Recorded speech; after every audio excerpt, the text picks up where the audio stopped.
السلام عليكم، مساء الخير. ان شاء الله اليوم رح نعمل مع بعض صينية الدجاج بالخضار.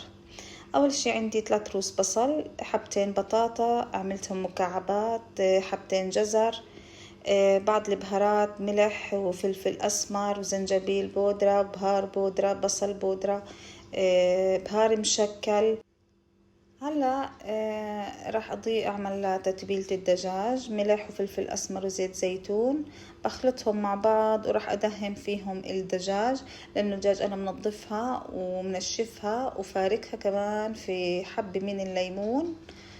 وهيك بكون جهزت كل الدجاجة وجهزتها حتى اضيف فيها الخضار.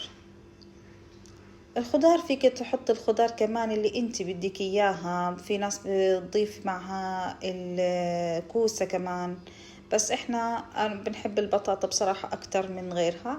بالصينية حطيت هون البصل، الجزر والبطاطا، وحطينا كمان البهار اللي احنا حطيناه، واضفت معها مكعب الماجي، واضفت كمان زيت زيتون. زيت الزيتون كتير زاكي هون مع الصينية، بعطيها طعم كتير رائع.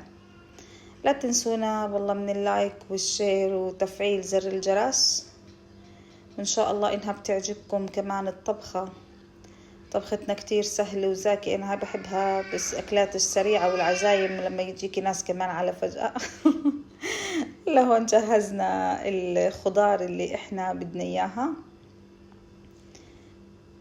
وجهزنا هون الدجاج. هلا بعد الخضار انا راح اضيفها جوا بالدجاجة، وراح اضيف الباقي كلياته في كيس الحراري.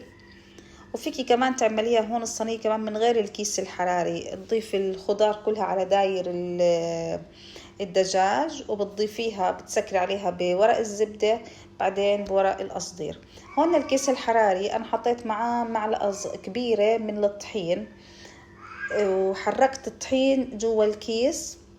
هاي الحركة حتى ما يلزق الدجاج بالكيس او يحترق، هيك بصير افضل. وسكرنا هيك الدجاج بعد ما حطينا فيها بعض من الخضار، مو كل الخضار حطيتها، لأن وزن الدجاج أصلا يعني 1000 يعني كيلو، مش كبير كتير، هيك كويس.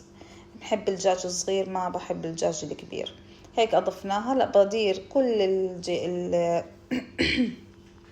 الخضار اللي أنا حطيتها بحطها على داير الدجاج والكيس، وبسكر عليها، وبسكرها كمان بالقصدير حتى تستوي أكتر. بعد ما اسكرها هون كويس بالورق الالمنيوم القصدير كويس، بحطها بالفرن. تقريبا اخذت معاي ساعة ونص تقريبا، حسب يعني فرنك انت ما بحتاج. واضفت معها كمان كاسة من المي، وهي هيك بعد ما استوت. وصحتين وعافية، ولا تنسونا من اللايك والشير وتفعيل زر الجرس حتى يوصلكم كل جديد. شكرا لكم.